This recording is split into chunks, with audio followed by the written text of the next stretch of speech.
when I was 8 years old, I was solicited to be on a radio program on WEVD. And that program lasted for a year and a half. It was a Jewish soap opera.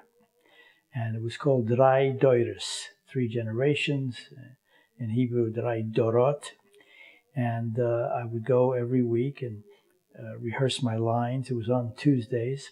And so I'd be on the radio. And I liked it. I'm a very hammy guy. I'm not shy. Well, I am shy, but I'm hammy. And from there, I segued into more performance. So I spent my youth summers in the Catskills. I worked as a busboy, as many Jewish kids did. A waiter. I was a head salad man for a year. And, of course, Jewish theater in the Catskills is a big thing. So I started doing some stand-up comedy on the side.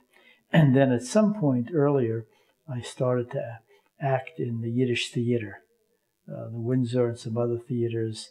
And I had the same agent, Paul Muni, a famous old Jewish actor. Our name was Pearl White. And I did some of that.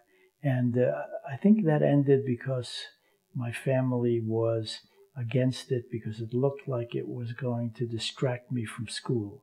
Remember, education, vocation, success, more important than being a tumbler.